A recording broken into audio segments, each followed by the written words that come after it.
महागठबंधन के पास 6 विधानसभा सीट और दोनों लोकसभा सीट है और वही बरकरार है। औरंगाबाद में अभी बहुत सारे लोग खड़े हो गए हैं, तो निश्चित रूप से चुनावी जो है प्रतिद्वंदिता किसके साथ है? चुनावी प्रतिद्वंदिता के लिए ही चुनाव ही होता है। लोकतांत्रिक व्यवस्था में ये व्यवस्था बनाई गई कि भाई आपको भी अधिकार है लोकतंत्र के इस महापर्व में खड़ा होने का। खड़ा होना तो कोई बाध्यता ही नहीं है, लेकिन सबसे बड़ी हास्यास्पद बात है एनडीए के साथियों के लिए, भाजपा के लिए, कि उनको औरंगाबाद का कोई बेटा नहीं मिला। औरंगाबाद के नेता कार्यकर्ता दरी बिछाते बिछाते बेचारों के हाथों में फफोला पड़ गया और शीर्ष नेतृत्व ने अपने सारे नेताओं की बलि देकर, स्थानीय नेताओं की बलि देकर एक धन पशु को, धन नेता को लाके औरंगाबाद के लोगों पर, आम आवाम पर जबरन थोप दिया। क्या लगता है चुनाव में क्या होने वाला है? जनता जानती है भाई, कोई भी पार्टी हो, आप उस पर अगर कैंडिडेट थोपिएगा तो उसके कार्यकर्ता, नेता के साथ साथ जनता भी उसको नकारेगी और निश्चित रूप से हैट्रिक लगने वाली है हम लोगों की, इसमें कोई दो राय नहीं। तो क्या आनंद शंकर जी तीसरी बार हैट्रिक लगा पाएंगे? निश्चित रूप से, मैंने तो पहले ही बोला आपको, हैट्रिक लगने वाली है।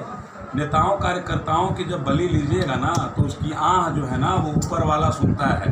मेडिकल कॉलेज को 10 वर्षों से लंबित रखे, ये जो हमारा औरंगाबाद पटना जो 4 लेन बनना था, नितिन गडकरी जी के आश्वासन के बाद, अलॉटमेंट, पैसा अलॉटमेंट के बाद वो काम पेंडिंग पड़ा। क्यों पेंडिंग पड़ा? इनके नारायण मेडिकल कॉलेज के बगल से 6 lane greenfield express way Patna के लिए जा रहा है, उसके कारण हमारा औरंगाबाद पटना हाईवे लंबित रख दिया गया। तो यह भी एक आह है लोगों की। आपने मेडिकल कॉलेज नहीं बनने दिया, यह भी एक आह है लोगों की। और ऊपर वाले ने तो इनको नंबर भी 2 नंबरी बना दिया, इसलिए 1 नंबर वाले 1 नंबर रहेंगे, 2 नंबरी को लोग यहाँ से भगाने का काम करेंगे।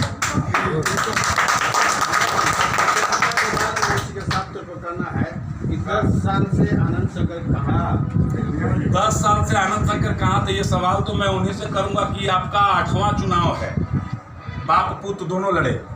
8वां चुनाव में आपको कई बार जनता ने कितनी बार स्वीकार किया, और दूसरी बार ऐसा कौन सा सुरखाब का पर आप में लगा है कि नबीनगर में चुनाव हार जाते हैं, बार बार चुनाव हार जाते हैं, आपको राज्यसभा की सीट दे दी जाती है।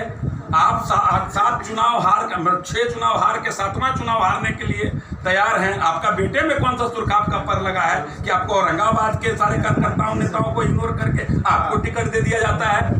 ये धन नेता है, धन पशु हैं, धन के बल पर सोच रहे हैं कि औरंगाबाद के चुनाव को मोड़ देंगे, औरंगाबाद के लोगों को खरीद लेंगे। यह औरंगाबाद की जनता बिकाऊ नहीं है, उनको बैरक लौटना पड़ेगा और खाली हाथ लौटना पड़ेगा। दिल्ली के मुख्यमंत्री रेखा गुप्ता ने कल रोड शो किया है, मुझे मालूम है, रोड शो किया है और लोग नजर नहीं आए तो गाड़ी मुड़ा के वापस लौट के चली गई। अब शहीद हैं हमारे सेना के जवान शिवशंकर गुप्ता, उनके प्रतिमा पर माल्यार्पण करने तक का फुर्सत नहीं मिला। तो आप समझ सकते हैं कि कितना ये लोग भला चाहते हैं समाज का, जिस समाज से रेखा गुप्ता का हेलीकॉप्टर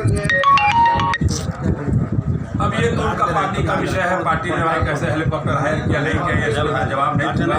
लेकिन लोग और रेखा गुप्ता जी स्वयं मुझे लगता है कि नाराज हो गए, ये तो समझ में आता है। हम लोगों ने देखी बात बता रहा हूँ मैं आप लोगों को।